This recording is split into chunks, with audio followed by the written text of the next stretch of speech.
Bounty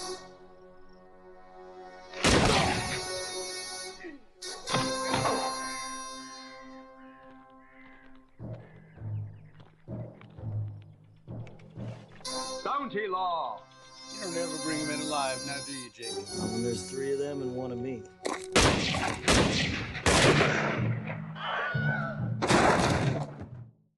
Spéculation by Sofilm, épisode numéro 24.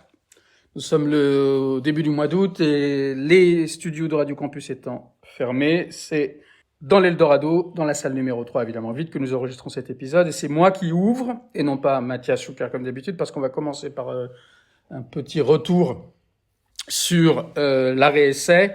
C'est 2 épisodes consacrés à ce qu'on a appelé une brève histoire de l'arrêt essai. Et Mathias, tu voulais commencer par rectifier quelque chose, rectifier une erreur, je crois, tout simplement.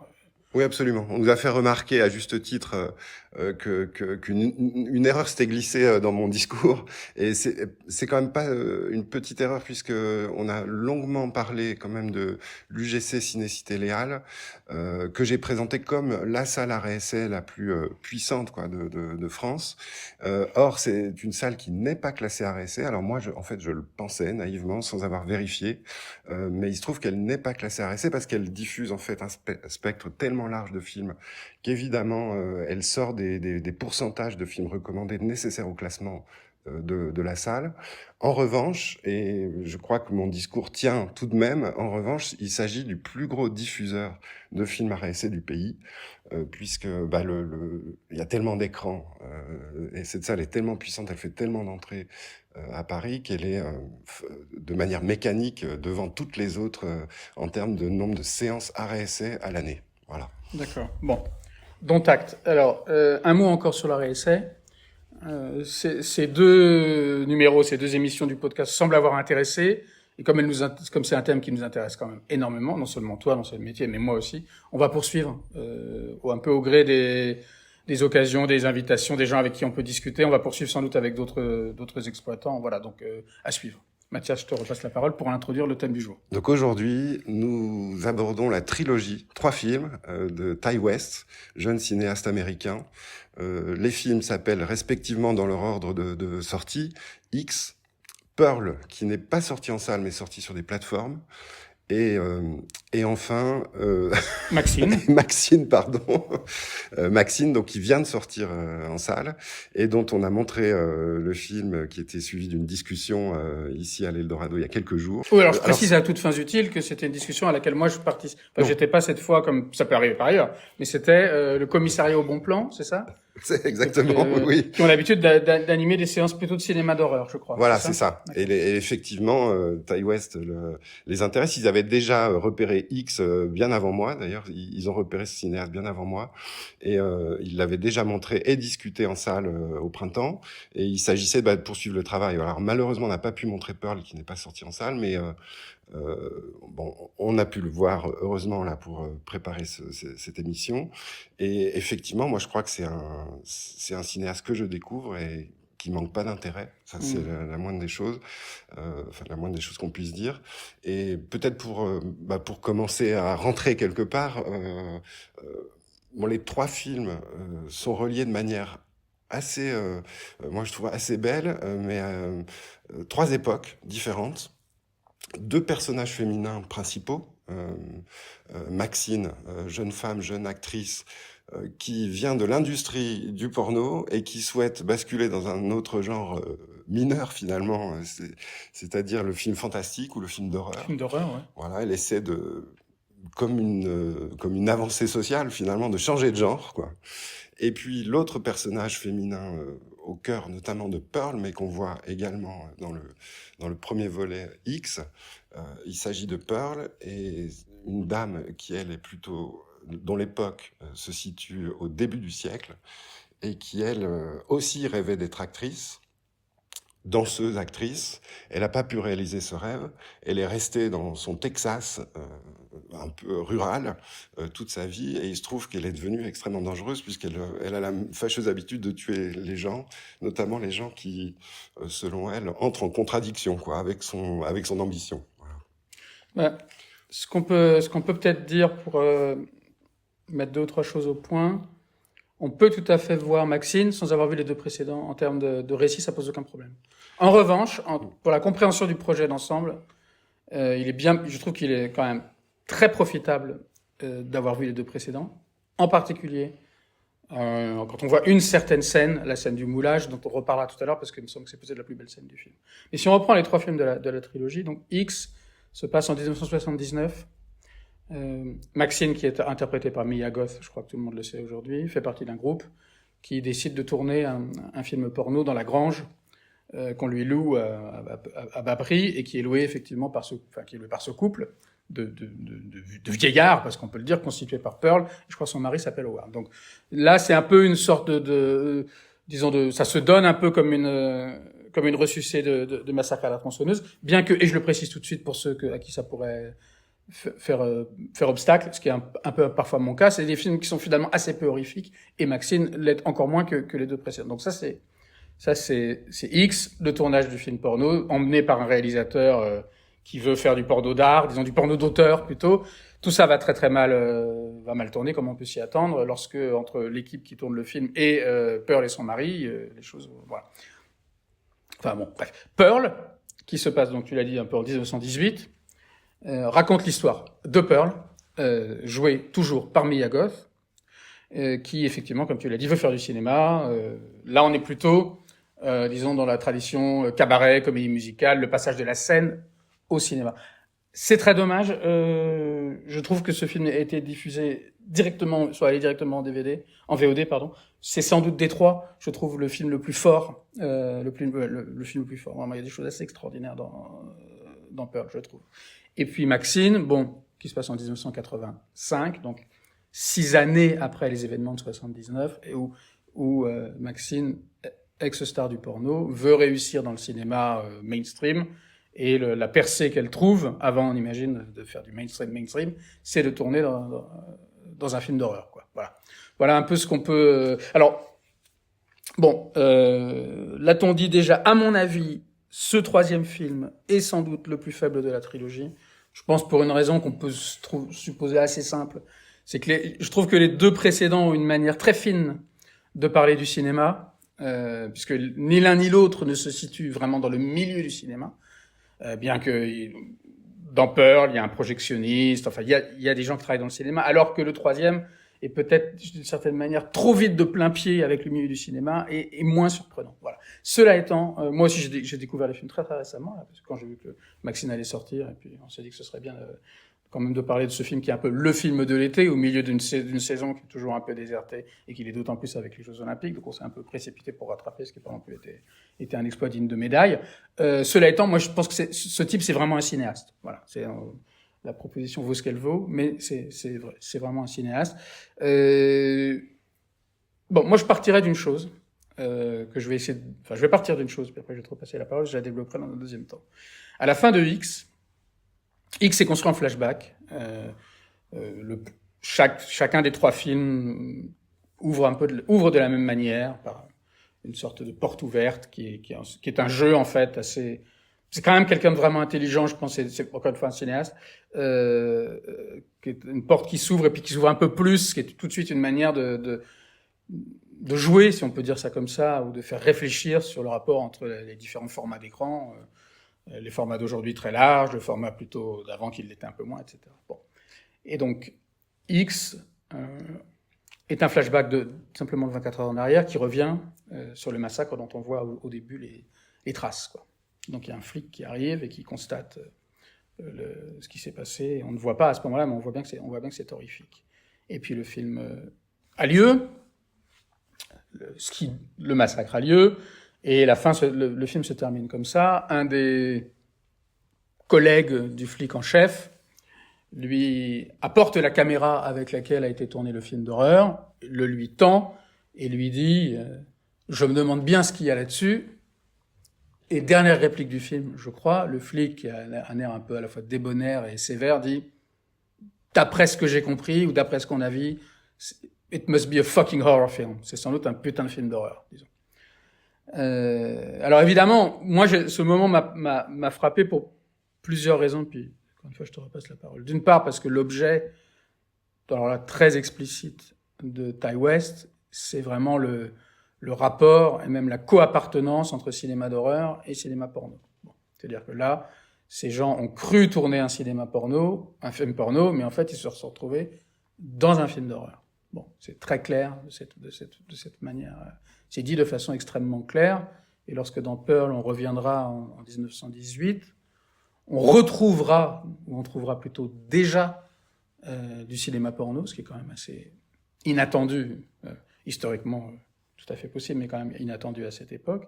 Et on trouvera aussi de l'horreur, et on trouvera aussi une co-appartenance, les deux. Mais ce qui m'a frappé beaucoup dans ce moment final de X, et c'est peut-être là où moi je vois ce qui m'intéresse le plus chez lui,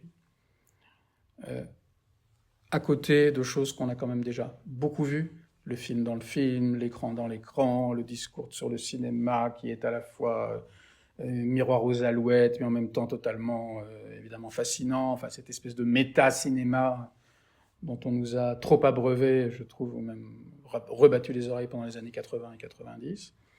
Là où, à mon avis, il propose quelque chose d'un tout petit peu différent, c'est que j'ai eu le sentiment, en entendant cette réplique finale, qu'il avait une façon de nous dire, au fond, je raconte les histoires de personnages qui veulent faire du cinéma, mais il y a une chose sans doute que ces personnages n'ont pas comprise, et peut-être que le travail du film de chacun des trois parties de la trilogie, c'est de le leur faire comprendre, c'est que ce désir est sans doute un vrai désir, et chez Maxine, il est exprimé avec beaucoup d'appétit, d'ambition, et de manière très, très forte et très belle. Mais peut-être que ces personnages, je dirais, moi c'est comme ça que je l'ai vu, se tromperaient deux fois. D'une part parce que vouloir faire du cinéma, c'est pas très, comment dire, ce serait peut-être un faux désir, non pas parce que le cinéma serait lui-même faux, mais parce qu'au cinéma, en fait, on y est toujours déjà. Et ce qui m'intéresse encore plus, c'est peut-être la façon dont il nous dit, mais au fond, on se croit dans un film et on est dans un autre film. On se croyait dans de la pornographie et on est dans de l'horreur. On croyait qu'on allait tourner un film porno, mais en fait, qui serait notre film, mais en fait, ce qu'on n'a pas compris, c'est qu'on est dans le film de Pearl. On est dans son histoire à elle, on n'est pas dans l'histoire du porno. Plutôt, on est les deux, mais on passe de l'un à l'autre. Et d'ailleurs, on est tellement dans le film de Pearl que le film suivant, ça va être l'histoire de Pearl. Et ça, j'aime beaucoup chez lui, cette manière de nous faire comprendre qu'en fait, on bascule parfois d'un film à un autre de manière totalement inattendue, et pas façon poupée russe, mais comme des espèces de déboîtements de points de vue. On peut en reparler à propos de Maxine, parce qu'il me semble que justement la scène du moulage, entre autres, elle raconte ça. Moi, je suis tout à fait d'accord, et j'ajouterais qu'il s'agit aussi d'empiler ou d'emboîter, comme tu le dis, les époques. C'est probablement aussi un cinéma qui est ultra conscient de ses héritages, de ses aînés, et ces aînés habitent ce film. On sent que le film est fabriqué de multiples références, clins d'œil. On sent un amour, une connaissance aussi du cinéma de genre, mais probablement bien au-delà du cinéma tout court. Donc il y a un plaisir incroyable non pas à citer, mais oui, peut-être des formes d'habitation, quoi. C'est-à-dire que on convoque, alors particulièrement dans Maxime, mais on convoque le cinéma de différentes périodes, comme pour montrer qu'aujourd'hui, c'est-à-dire l'époque à laquelle les films sortent, pardon, ne peut plus être comme autrefois univoque, ou présenter des récits qui seraient des récits remplis de leur propre époque, mais ils sont forcément habités de couches antérieures, puisque le cinéma a un certain âge. Peut-être que la question de Maxine, parce que moi je suis absolument pas d'accord pour dire que le film serait plus mineur que les deux autres. Je pense qu'il est essentiel, et c'est lui qui vient relever, à mon avis, cette série de 3 films. Cette question-là, c'est peut-être dans quel âge on est exactement, quel est l'âge du cinéma, peut-être. Voilà. Tout bêtement, ça paraît une question simplissime, mais en même temps, elle recoupe énormément de complexité. Alors, ça me fait penser quel est l'âge du cinéma. C'est une question qui me plaît beaucoup, même si peut-être on n'a pas la même évaluation de Maxime, mais qu'importe. Ça me permet d'en venir à cette fameuse scène, parce que je la trouve fameuse, du moulage dans Maxine, et la manière dont elle a à voir avec ce que tu dis.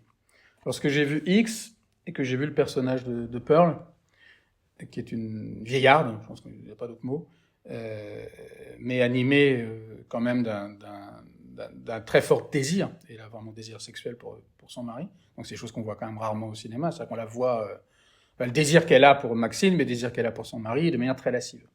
Je me suis dit, tiens, c'est un beau thème, et en même temps, c'est dommage que sa vieillesse soit si manifestement une vieillesse de cinéma. C'est-à-dire elle a une décrépitude qu'on n'atteint pas avant les 125 ans, alors qu'elle en a sans doute plutôt 82 ou 75, peu importe. Alors, ce que je n'avais pas vu à ce moment-là, c'est que c'est en effet une vieillesse de cinéma, au moins, enfin d'une manière déjà pour commencer, c'est que Pearl vieille est aussi interprétée par Mia Goth. Donc effectivement, ce personnage n'est pas joué par une actrice qui est elle-même d'un certain âge, mais est l'objet, est le résultat d'un grimage, quoi. Bon, bref. Donc ça, j'ai mis un peu de temps à le comprendre, et du coup, je l'ai accepté plus facilement. Dans Maxine, lorsqu'elle s'apprête à tourner dans ce film qui s'appelle La Puritaine 2, et dont on espère tout simplement que c'est pas la suite du film de Doyon qui s'appelle La Puritaine, parce que ce sera vraiment trop dur pour elle, elle doit passer par la case maquillage, et la maquilleuse lui dit, on va faire un moulage pour vous, pour une scène d'ailleurs qu'on retrouvera tout à la fin, qui est très belle aussi, on en dira peut-être un mot.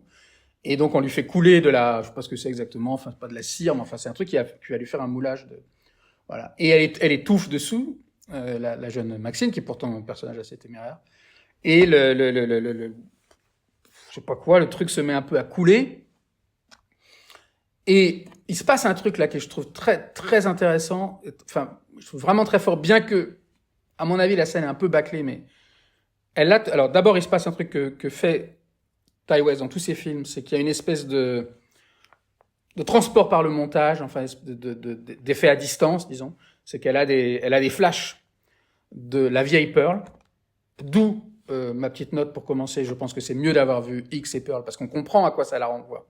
Si on l'a pas vu, on n'est pas perdu, mais si on l'a vu, on voit justement ce que tu dis sur la façon dont un film renvoie à un autre, et renvoie aussi à des questions d'âge. Bon. Donc, elle a une espèce de renvoi, de rappel plutôt vers ce personnage qu'elle a elle-même interprété dans le film précédent. Donc déjà, on est dans une sorte de brouillage d'une certaine manière. Est-ce que c'est l'actrice qui a un flash d'un rôle précédent, ou est-ce que c'est vraiment une sorte de hantise, quoi? Bon.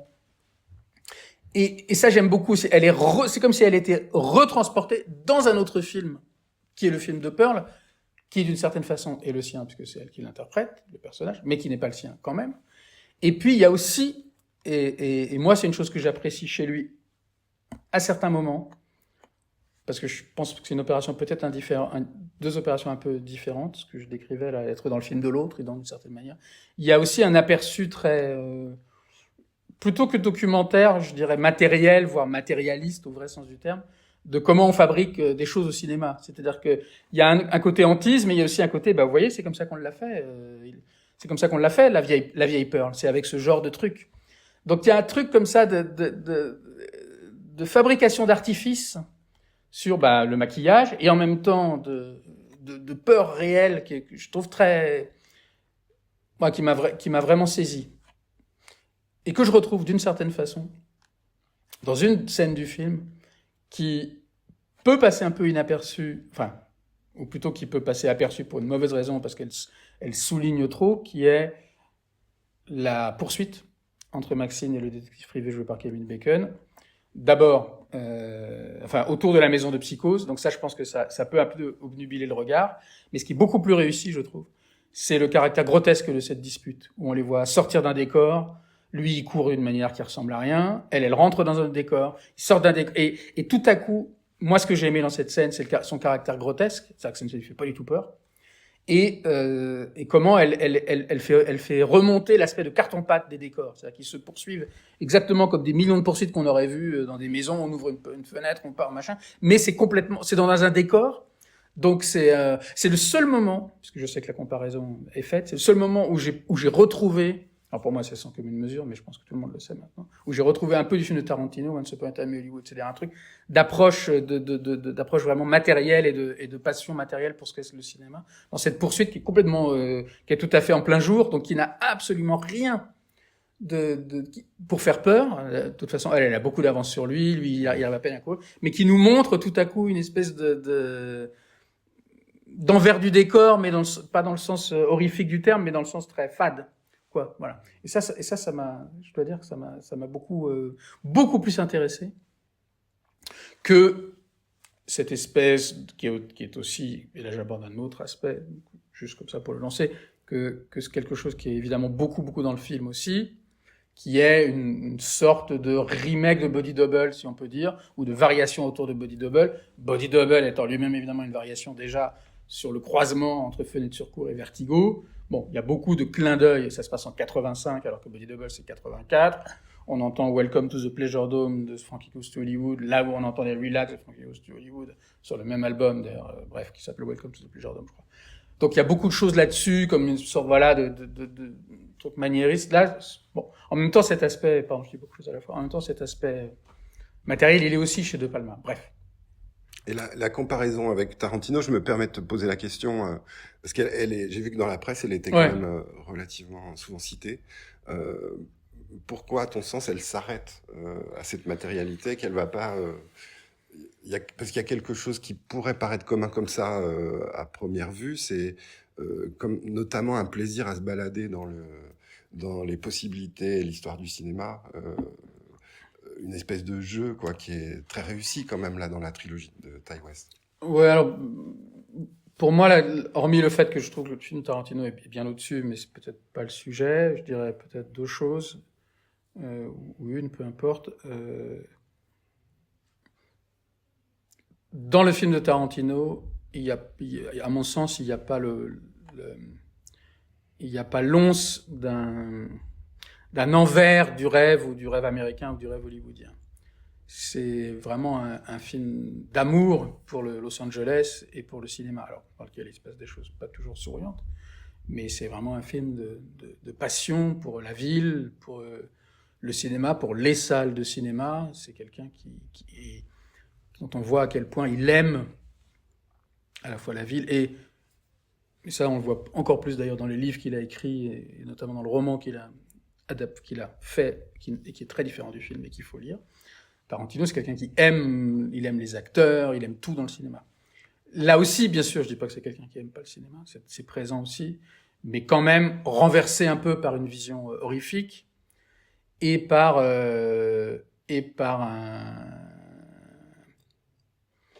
alors, ça peut donner des choses très intéressantes, je trouve, par un jeu sur l'idée peut-être qui est commune aux deux films, c'est que le cinéma à Los Angeles est partout. Parce que d'ailleurs, on dit toujours qu'à Los Angeles, on n'est jamais à moins d'1,50 m de quelqu'un qui a un scénario, et pour y avoir été, c'est vrai que tu vas prendre un café et tu as toujours quelqu'un derrière qui a un scénario. Bon, voilà. Et là, le film joue là-dessus aussi, où les deux flics sont des flics entre guillemets, sont là dans leur pure fonction de flic, et d'ailleurs, c'est un homme et une femme comme souvent, et l'homme, la femme trouve que c'est pas un bon flic parce qu'il se la joue flic, parce qu'il a voulu être acteur et qu'il n'a pas réussi. Bon. Donc là encore, on a cette idée que chacun est dans son, je dirais de certaine manière, est dans son propre film. Je vois pas ça du tout chez Tarantino. Chez Tarantino, il y a pas il y a presque pas d'ironie, je dirais, sur le cliché.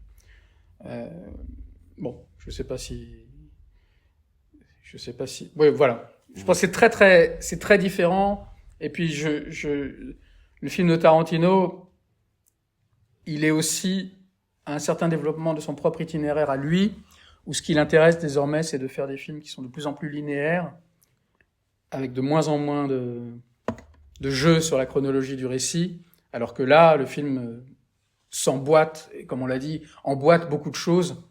Notamment Maxine, qui est probablement le plus oui, dont la structure est la plus complexe et qui est le moins. Oui, parce que Maxine revient à travers, on pourra en parler à travers le personnage du père, mais il y a dans Maxine quelque chose, moi je voudrais avoir ton avis, qui me trouble un peu, que je trouvais très réussi dans les deux premiers, ce que j'appelais les transports par le montage, on peut appeler ça tout simplement les effets de montage, c'est-à-dire qu'il y a un personnage, dans Pearl, il y a un moment assez extraordinaire, je crois, que c'est ça, elle écrase un œuf, il me semble. Toi, tu l'as vu, c'est un œuf, je crois qu'elle écrase. Et dans la grange, enfin, elle est là où il y a le bétail, et elle écrase un œuf.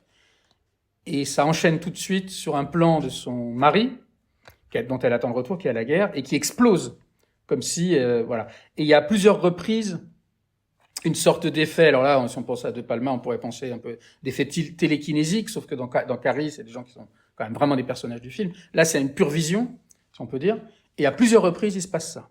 À plusieurs reprises dans la trilogie, il y a une sorte de correspondance ou on pourrait presque parler aussi d'effet performatif, si on peut dire, qui fait que quelque chose qui est vécu là sur un mode plutôt innocent est traduit par le montage sur un mode, disons, beaucoup plus cinématographique, beaucoup plus horrifique. Dans Maxine, il y a une scène qui reprend ce principe, mais que je trouve moins réussi, parce que peut-être plus explicite sur le cinéma, qui est la scène, mais en même temps, je trouve que c'est un peu expédié quand même, mais c'est une belle idée. Maxine est chez elle, elle lit le scénario de La Puritaine 2, ce film qui n'est pas la suite du film de Jacques Doyon, je te rassure. Non, je dis ça parce que pour ceux qui ont vu La Puritaine, quand même, bon bref. Elle lit le scénario de La Puritaine 2, et elle souligne au stabilo, c'est aussi 13 années 80, elle souligne au stabilo ses répliques. Elle les souligne, un geste ferme, un geste franc, un geste presque pas violent, mais presque. Et chacun de ces surlignements est suivi de quelque chose qui a lieu pas très loin de chez elle, mais qui n'a quand même rien à voir avec ça, qui est que son copain qui travaille dans un vidéoclub, pas son petit copain, est sur le point de se faire assassiner. Voilà. Donc il y a une sorte de traduction là, comme on pourrait dire entre scénario et mise en scène, entre gestes d'écriture et disons gestes de cinéma que je trouve très belle et qu'on retrouve vraiment. Hormis l'exemple de l'œuvre, j'ai peut-être pas de trucs qui me reviennent, toi t'en as peut-être, mais qui est quelque chose qui fait assez souvent, de sorte pour créer je dirais que plus que l'idée d'un cinéma qu'on pourrait appeler maniériste, qui nous dirait que le cinéma est vraiment une définition très approximative, que le cinéma est toujours dans le cinéma, dans le cinéma, dans le cinéma. Donc, ce que le maniérisme peut avoir un peu, disons, d'étouffant, et comme un cinéma qui ne renvoie plus qu'au cinéma, on m'excusera cette rapidité. Ici, il y a ce que je peux aimer parfois, c'est un peu des effets de contagion ou d'amplification qui parfois nous mènent complètement ailleurs. Comme à la fin de X qui nous a dit, film, vous croyez, vous avez tourné un film, votre petit film porno dans votre coin. Non, c'était un film d'horreur, mais c'était le film d'horreur de quelqu'un d'autre. Et ça, je dois dire que j'aime beaucoup cette idée de contamination, soit par amplification, ou soit par, intégration, comme dans Maxine, elle se promène dans les studios, et évidemment, comme elle se promène entre les studios, elle voit des figurants en costume, et parmi les figurants, il y a une colonne de soldats qui sont sans doute des soldats pour un film sur la Première Guerre mondiale. Et là, tout à coup, ça nous ramène, nous, qui avons vu Pearl, à celui qui était le mari de Pearl. Voilà, il y a des trucs comme ça, tout à coup, qui surgissent. Et ça, je trouve que ça fait partie des choses que j'aime dans son film. Ce que tu développes sur le caractère, j'aime pas ce mot-là, performatif, mais j'en ai pas d'autres qui me viennent en tête. On le voit aussi dans les paroles des personnages, notamment la parole de ces deux personnages de femmes qui sont... Parce que ça, c'est aussi un des axes quand même forts de ce film, c'est que les deux personnages principaux sont deux femmes qui sont ou souhaitent être actrices et qui, d'une certaine manière, vont essayer soit de se venger, soit de se débarrasser de l'emprise masculine. Ouais, dans X, les personnages masculins, les trois personnages masculins meurent d'abord et ensuite seulement les personnages féminins. Ouais, exactement. Donc c'est l'inverse de ce à quoi on a été habitué. Et ces deux personnages féminins sont habités d'une espèce d'ambition dévorante, qui est un peu une ressucée du rêve américain. Quoi. Elles souhaitent réussir, elles n'arrêtent pas de s'auto-convaincre que ce sont des êtres spéciaux. Je suis spécial.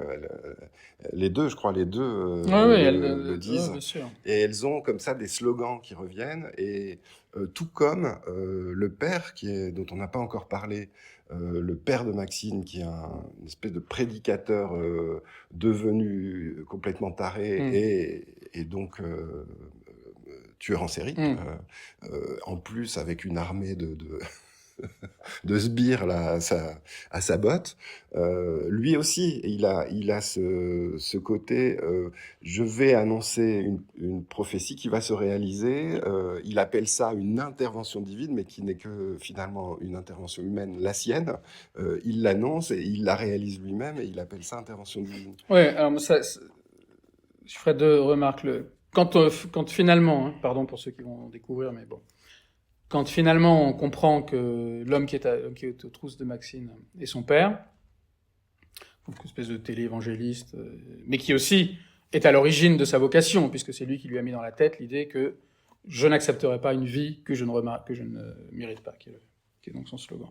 Bon, ben là aussi, ce qu'on découvre, c'est que ce père, il est ennemi de la vie de débauche qui est celle d'une star de porno, disons, mais il n'est pas du tout ennemi du cinéma, puisque en fait, il a besoin d'elle pour tourner son propre film. Donc là, c'est toujours cette idée que de toute façon, chacun suit sa propre ligne et que chacun est dans son propre projet cinématographique, si on peut dire. Et lui, il est juste, effectivement, il est très bien entouré, il a un type à la caméra, la lumière et tout, il est aussi dans le cinéma. Bon. Tu parles de prophétie, il y a quelque chose comme ça dans les trois films, et aussi tout simplement dans le fait que les trois films racontent plus ou moins la même histoire à trois époques différentes. Il y a aussi l'idée de choses, d'une certaine manière, prophétiques ou toujours déjà advenues. Alors je vais essayer d'être un peu précis. Dans la scène qui ouvre Maxine, c'est une scène d'audition.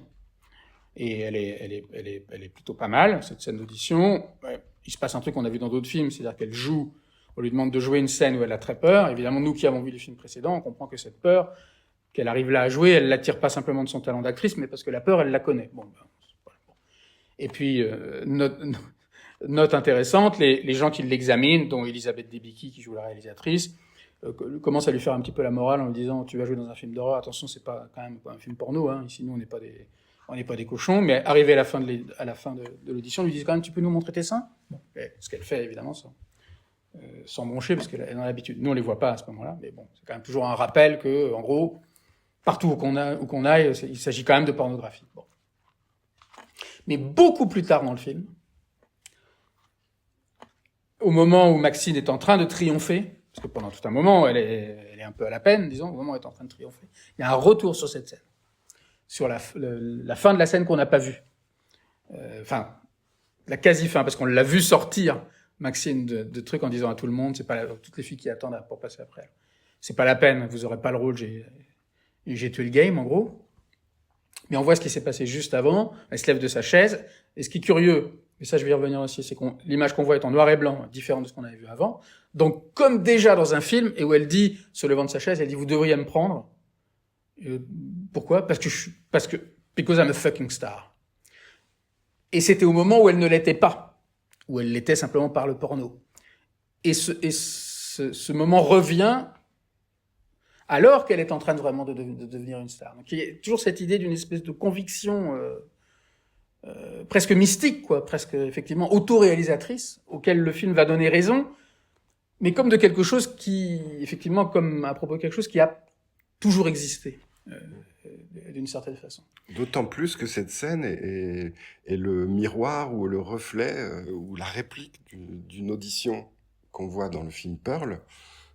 Audition qui est très belle scène, peut-être tu veux en dire un scène mot. magnifique, ouais. Scène Magnifique. Ouais, ouais. Scène magnifique où là aussi une file, alors cette fois assise, elles sont assises sur des chaises à l'arrière d'une bicoque, église. D'une église. Qui est une église. Oui, elle auditionne pour participer à une troupe de danseuses-chanteuses. Et une dame vient ouvrir la porte arrière de l'église pour crier suivante, et chacune à leur tour passe l'audition. Sa belle-sœur qui est présente lui laisse la place puisqu'elle a trop peur, lui passe avant moi, Pearl y va, et l'audition, alors qu'elle danse a priori, elle répète les films qu'elle a pu voir, la danse qu'elle a pu voir dans les films qu'elle a vu au cinéma. Oui, il y a un effet qui fait que tout à coup, elle est plus toute seule sur un pauvre tréteau devant un jury, mais il y a un mélange on va dire de comédie musicale, mais de vision horrifique, puisqu'il y a aussi des soldats. Absolument. Donc il y a une espèce de tableau véritablement cinématographique, un peu grandiose. Et le jury refuse le rôle à Pearl parce qu'en fait ils avaient décidé d'avance que il leur fallait une blonde plutôt qu'une brune, et puis un autre type de danse, quoi, que ça collait pas, quoi. Et ça, d'ailleurs, point de départ après d'un massacre, quoi. Ouais, et elle dit une chose. Elle est superbe, cette scène, vraiment. Et il y a une candeur dans ce film que j'aime beaucoup. Moi, c'est ce que je pense que je préfère dans les trois films. disons ça, une sorte de candeur. Et elle dit, mais c'est incroyable, pourquoi vous me prenez pas, j'ai jamais dansé aussi bien. Et au fond, peut-être c'est là où cette trilogie, elle est actuelle aussi, peut-être pas dans le meilleur sens du terme, mais actuelle quand même, on s'en fout. C'est que, en fait, c'est quand même on va dire, un désir de cinéma ou un cinéma tout court qui est porté par un personnage. C'est-à-dire que c'est comme si elle leur disait d'eux-mêmes qu'elle va le dire plus tard. Mais de toute façon, je suis déjà une star. Le cinéma n'a qu'à, d'une certaine manière, m'emboîter le pas. Je suis déjà mais j'ai dansé comme jamais. Je suis déjà une star. De même qu'on l'avait vu quand même plus tôt, danser sur un tas de foin pour 2 vaches, un cochon et une oie. Donc il y a cette idée d'être complètement mentalisé ou personnalisé que je trouve quand même assez magnifique. En l'occurrence assez magnifique parce que j'ai vu des choses passer, des commentaires sur le film, ou encore une fois, comme aujourd'hui on le fait à peu près sur tous les films, on ne parle que du personnage, du fait que le personnage il porte telle valeur. Alors là, ce serait évidemment, on voit bien comment. Bon, bref, je vais pas épiloguer, mais toujours un peu dans cet ordre d'idée d'un cinéma, disons d'une certaine manière déjà réalisé, ou on pourrait dire d'un cinéma qui ne peut pas ne pas se réaliser. Dans Maxine, un peu dans le même ordre d'idée que ce retour sur l'audition, à un moment, les flics lui disent, mais il y a des gens qui meurent autour de vous, vous devriez apparemment ça a à voir avec vous. Elle dit, mais ces gens n'ont qu'à s'en sortir, moi ça me concerne pas. Bon, le personnage pas toujours forcément sympathique, ben, ça fait aussi son intérêt. Et puis au bout d'un moment, elle commence un petit peu à changer d'avis, et elle a des flashs, disons flashs, justement de filles qu'elle a connues et qui sont mortes. Et ces images qui lui reviennent dans un autre grain que celui qu'elles avaient, lorsqu'elles ont pris place dans le déroulement normal du récit. Elle revoit une de ses copines de striptease qui traverse la rue. Elle revoit, ça c'est quand même aussi un moment très réussi, je trouve. Elle revoit la fille qui jouait qui était la première puritaine, qui la prend un peu de haut et qui lui dit, très beau moment, qui lui dit, de toute façon maintenant ma carrière est assurée parce que le cri que j'ai fait à la fin du film était tellement extraordinaire. Et elle refait le cri, mais en muet, tout simplement en ouvrant la bouche de telle manière qu'on ne sait pas si elle a été doublée ou pas. C'est quand même un moment très très très étonnant. Je trouve étonnant en ce moment. La fille, à l'entrée de sa caravane, lui fait le cri, mais en muet. Donc on ne sait pas si en gros, est-ce qu'elle veut pas crier parce qu'elle l'a déjà fait, de quel ordre est la citation aussi, de quel ordre. Ça c'est très intéressant. Et donc ces moments reviennent différemment filmés, quoi. Comme du déjà film, en fait, d'une certaine façon. Moi, je trouve que tout ça est fait beaucoup là-dessus, mais avec d'une manière assez originale. Et, peut-être dernier spoiler alert pour ceux qui n'ont pas vu Maxine, la fin du film, je trouvais très belle aussi. Est-ce que tu te souviens? Moi, elle m'a marqué, mais... Je l'ai plus en tête déjà. C'est le moment qu'on peut... à la limite, là, pour le coup, dire, je sais qu'on l'a beaucoup évoqué, mais qu'on peut dire quand même un peu Lynchien. On a vu cette scène de moulage, qui s'est pas bien terminée parce qu'elle étouffe, elle est tombée de sa chaise, mais on suppose qu'ensuite à la fin, on comprend qu'on a dû refaire le moulage pour de bon. Et donc, c'est la fin du film. Enfin, c'est la fin du film. C'est la fin de Maxine, mais c'est aussi la fin de La Puritaine 2. Elle a sa tête moulée sur un lit, dans une espèce de halo, comme ça. Et ça nous ramène, on peut finir là-dessus, ça nous ramène à tous ces moments dans la trilogie où il y a quelque chose qui est fait avec de l'inanimé. Il y a une sorte de marionnettisation très étonnante. Scène assez extraordinaire dans Pearl, qui est celle du coït avec un épouvantail.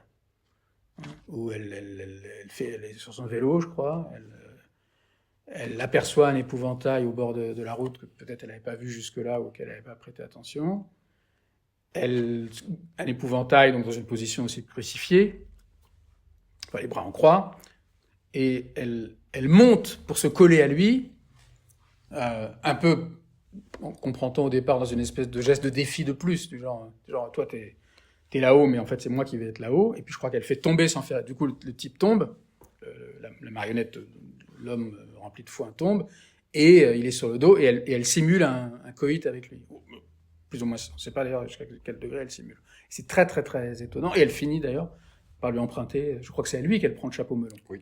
Donc il y a un truc comme ça sur et qui évidemment peut résonner avec plein de choses dans les autres films. Ce cochon qu'on laisse pourrir sur le porche, ses parents qu'elle va laisser dans des positions aussi de marionnettes ou de statues de cire. Voilà, il y a un truc comme ça que je trouve très étonnant. Oui, sur quelque chose qui à chaque fois traverse les époques d'une certaine façon. Et moi, j'aime beaucoup ce que tu disais tout à l'heure. Quel est l'âge du cinéma? Parce qu'on ne sait pas, effectivement, c'est des différentes figures comme ça qui traversent. Ouais. Est-ce qu'on en reste On en reste là, c'est super. On en reste là. Bah, écoute, voilà. Tu m'as dit qu'il fallait que j'arrête d'annoncer, donc on n'annonce pas le prochain épisode. On peut annoncer que Pagnol est en préparation. Voilà, Pagnol est en préparation. Voilà. Il arrive là, il est au bagne, il fait ses valises et il nous rejoint. Voilà. Merci à tous. Merci.